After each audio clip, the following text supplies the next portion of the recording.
Ao contrário do que muitos ainda pensam, a Idade Média não foi um longo tempo de letargia e obscurantismo. Ao contrário, foi um período de muitas mudanças em todos os campos: político, econômico, social, religioso e tecnológico. Jean Piaget chega a afirmar que entre os séculos XI e XIII, a Europa Ocidental conheceu um período de intensa atividade tecnológica e é uma das épocas da história da humanidade mais fecunda. Em invenções, essa época poder-se-ia chamar a primeira Revolução Industrial Gipel, 1977. Devemos à Idade Média um enorme e variado legado: óculos, papel, livro, universidades, botão, anestesia, moinho de vento 1. A invenção dos óculos. Os óculos de leitura colocados no nariz como auxílio visual para ambos os olhos foram inventados no final do século XIII no norte da Itália, possivelmente em Pisa. Tinham lentes polidas conexas fixadas em aros de ferro unidos por rebites, semelhantes a um compasso. Não possuíam hastes que só surgiram no século XVII. Os óculos medievais ficavam presos no nariz. Não se sabe quem inventou os óculos, mas foram os monges os primeiros e os mais beneficiados com a inovação. Os óculos permitiram-lhes continuar o trabalho de leitura e cópia de manuscritos mesmo em idade avançada. Por volta de 1300, a produção de óculos já estava estabelecida em Veneza, o grande centro de produção de vidro na época. Mas a técnica de fabricar os vitreus ab oculisade legendum óculos de leitura era mantida em segredo pelas guildas venezianas. Fonte: https://ensinarhistoria.com.br.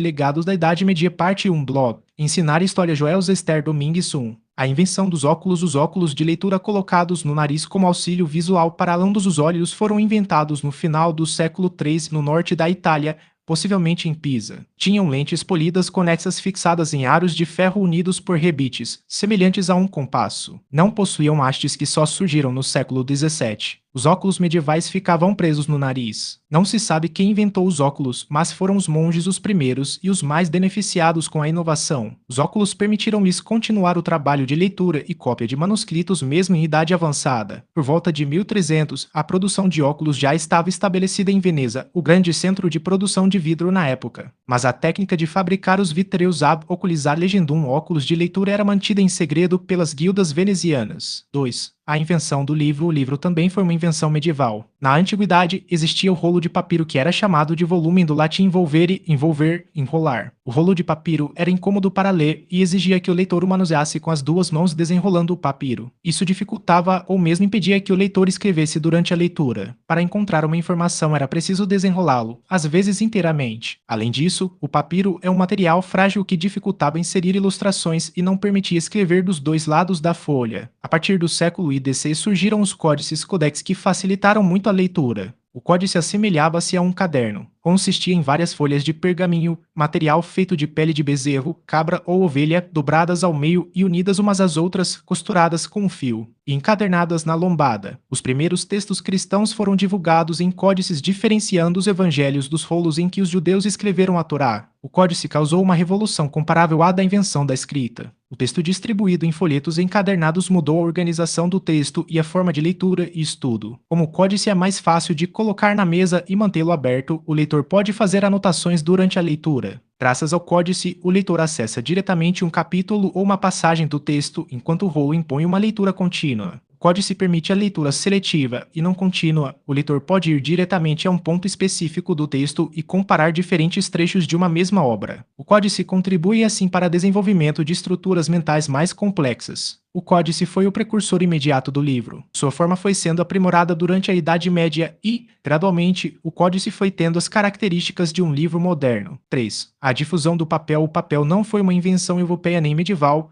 mas foi durante a Idade Média que o papel foi conhecido, difundido e aprimorado na Europa. Inventado na China no século II, o papel era feito de fibras de linho, cânhamo ou casca de amoreira. Da China, o papel chegou aos reinos vizinhos no Oriente e, no século VIII, aos árabes. Estes tornaram Samarcanda, no atual Uzbequistão, na Ásia Central, um centro de produção de papel. A técnica árabe de fabricar o papel chegou à Espanha muçulmana no século XII. Em 1150, os árabes instalaram uma fábrica de papel na região de Valência. Apesar da resistência de alguns governantes devido ao seu caráter perecível, o papel foi tendo cada vez mais consumo devido ao seu preço baixo. A fabricação de papel deu origem a um novo tipo de trabalho, a coleta de trapos exercida pelo trapista. Em 1264, instalou-se a primeira fábrica de papel da Europa, na cidade italiana Fabriano. Os italianos aprimoraram a produção, tornando-a mais eficiente do que a dos chineses e árabes. A fama do papel de Fabriano chegou aos nossos dias e, até recentemente, era ali que se fabricava o papel moeda da Itália e de muitos outros países europeus. 4. A difusão dos algarismos indo-arábicos. Foi durante a Idade Média que os algarismos que hoje conhecemos chegaram à Europa. Eles tiveram sua origem na Índia e chegaram no Oriente Médio por volta de 670. Daí se difundiram no mundo islâmico, incluindo a Espanha muçulmana e depois o resto da Europa. No século IX, matemáticos persas e árabes escreveram obras a respeito dos cálculos com números indianos, contribuindo para a difusão desse sistema de numeração. O mais antigo uso de algarismos arábicos na Europa está no Códice Virgilianus, um manuscrito espanhol de 976. Pouco tempo depois, o Papa Silvestre II, que estudara em Barcelona durante sua juventude, utilizou o sistema de numeração indo-arábico em seus ofícios, ajudando a torná-lo conhecido na Europa. Leonardo Fibonacci c. 1170-1250, matemático italiano que estudara em Bugia, Argélia, aprendeu o sistema de contas que usamos até hoje. Ele publicou um novo método em seu Tratato Liber Abaci, de 1202, um dos primeiros livros ocidentais a descrever os algarismos indo-arábicos. Graças a ele, a nova numeração difundiu-se primeiro na Itália e logo em toda a Europa. No entanto, Fibonacci não deu ao zero o mesmo status que os outros números. O uso do zero na aritmética prática só ganhou aceitação muito mais tarde, no século XVII. 5. Anestesia. A invenção árabe das esponjas para dormir na antiguidade. Numerosos povos como os assírios, egípcios, gregos e romanos conheciam o efeito analgésico ou entorpecente das sementes, de um tipo de papoula, das quais o ópio era obtido. Também usavam a mandrágora, beladona e cicuta para aliviar a dor. Eram administrados via oral ou aplicados localmente. Contudo, muito desse conhecimento perdeu-se nos primeiros séculos da Idade Média. Foram os árabes do mundo islâmico que recuperaram o conhecimento antigo sobre analgésicos. Eles tiveram acesso aos trabalhos de Dioscórides, o médico greco-romano do século ID, sem considerado o fundador da farmacognosia, um dos mais antigos ramos da farmacologia. No século XI, Avicena C. 980-1037, um expoente da medicina islâmica, recomendava o ópio Afium, em árabe, como poderoso analgésico. No século IX, surgiu entre os médicos árabes referências à espongia sonífera como um método para anestesiar por inalação. A esponja era umedecida com extratos vegetais de várias plantas, ópio, mandrágora, cicuta e oceano, e colocada sob as narinas do paciente até que ele dormisse. A esponja sonífera difundiu-se para fora do mundo islâmico, chegando à Europa cristã medieval, com algumas variantes na composição. Há receitas de esponjas soníferas que datam do século IX Monte Cassino, do XIII Bolonha e do XV Livro de Receitas de Catarina Sforza. Por volta de 1400, o cirurgião alemão e cavaleiro teutônico Heinrich von Faustpaint recomendava incluir na esponja sonífera extrato de amoras amargas, eufórbia, memendro, era, sementes de bardana e alface, depois, para despertar o paciente, uma esponja embebida no vinagre. As esponjas para dormir foram utilizadas até o início da Idade Moderna, sendo um dos poucos métodos eficazes para reduzir a dor cirúrgica. 6. A criação das universidades. A universidade é uma criação da Europa medieval. Suas origens encontram-se nas escolas dos mosteiros e catedrais que remontam ao século V. Fundadas a partir do século XI, as universidades eram associações de mestres e alunos que, inicialmente, estavam sob a autoridade do bispo da cidade. Logo surgiram conflitos de alunos e professores com os bispos que não admitiam ideias independentes. No século XIII, muitas universidades conquistaram sua independência e puderam realizar debates abertos sobre todas as questões. As primeiras universidades na Europa com uma estrutura corporativa guilda foram a Universidade de Bolonha 1088, a Universidade de Paris C. 1150, mais tarde associar à Sorbonne e à Universidade de Oxford 1167, seguiram-se muitas outras, Cambridge, Pádua, Nápoles, Toulouse, Coimbra, Salamanca, Montpellier, etc. A universidade dividia-se em faculdades dedicadas a 5 áreas: artes liberais, teologia, medicina, direito civil e direito canônico. Os cursos eram em latim, a língua internacional da Europa. Os alunos entravam na universidade com 12 ou 14 anos e começavam a cursar o primeiro nível, onde aprendiam retórica, gramática, lógica, geometria, música e astronomia. Depois optavam por uma faculdade. 7. Letras de câmbio, nota promissória, contabilidade, bancos, a revitalização do comércio em escala internacional e não mais local e a expansão das moedas na Europa medieval a partir do século XII fizeram surgir novas ideias e práticas no uso do dinheiro. O comércio feito a longa distância e o risco de assaltos estimularam o uso das letras de câmbio, os títulos de crédito e a nota promissória. Ao invés de viajar com uma grande quantidade de dinheiro,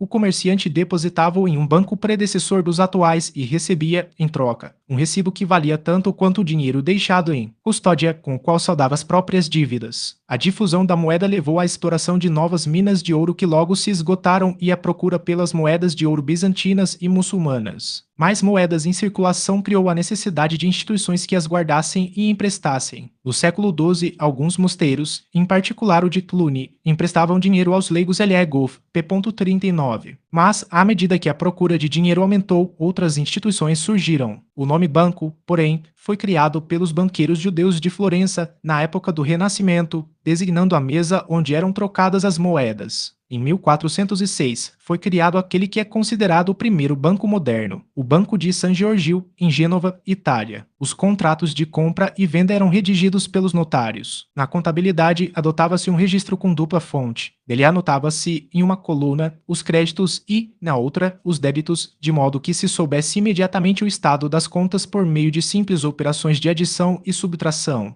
8. Montepio. O ancestral do empréstimo consignado Montepio, do italiano Monte de Piedade ou de Misericórdia, era um montante em dinheiro destinado a socorrer pequenos comerciantes. A palavra pio-piedade denotava a função desse pecúlio, a caridade e a solidariedade. O Montepio surgiu no final da Idade Média. A ideia foi do franciscano Bernardino de Feltre, que convenceu os mais abastados a doarem uma pequena parte de sua riqueza para constituir um monte ou uma poupança com a finalidade de socorrer alguma emergência, evitando que as pessoas tivessem como única saída buscar ajuda com os judeus. Quem recorria ao Montepio deixava algum objeto em garantia, joias, roupas, ferramentas, etc., e obtinha um empréstimo equivalente a 2/3 do valor do objeto penhorado. Era cobrado um juro baixo. O primeiro Montepio foi fundado por Bernardino de Feltre em Perugia, na Itália, em 1462, mas há referências a iniciativas semelhantes no século XIV em Florença e em Londres. 9. Escala e nomes das notas musicais. Os nomes das notas Dó, Ré, Mi, Fá, Sol, Lá, Si, a pauta e a escala musical são invenções do monge beneditino Guido d'Arezzo, um musicista italiano,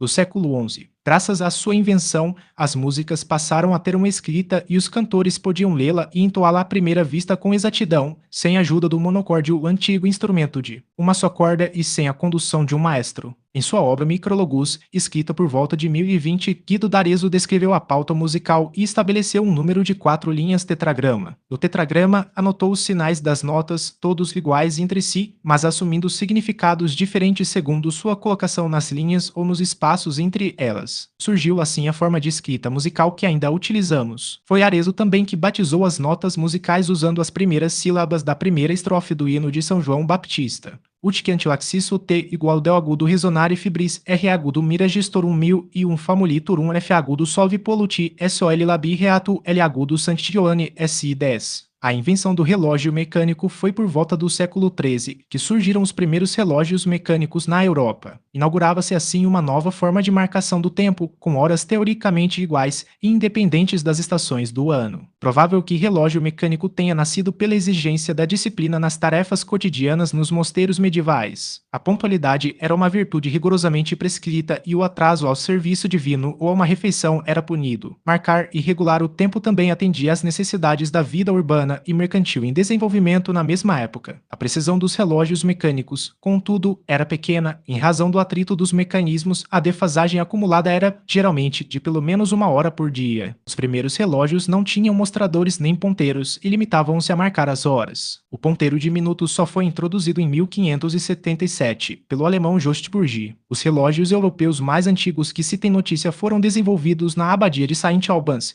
Inglaterra, durante a década de 1330 e no mosteiro de Pádua, Itália, entre 1348 e 1364, ambos desaparecidos. O relógio da Catedral de Salisbury, na Inglaterra, datado de 1386, é o relógio mecânico mais antigo da Europa em funcionamento. Fonte Frugoni, Tiara, Invenções da Idade Média. Jorge Zar, editor. Jimpel Jian, A Revolução Industrial da Idade Média. Rio de Janeiro, Zar, 1977. Silva, Ariano e Faustina, A Instituição do Tabelionato na História e Sua Prática no Brasil Antigo. Natal, RN. Ampu, 27 Simpósio Nacional de História, 2013. Até a parte 2.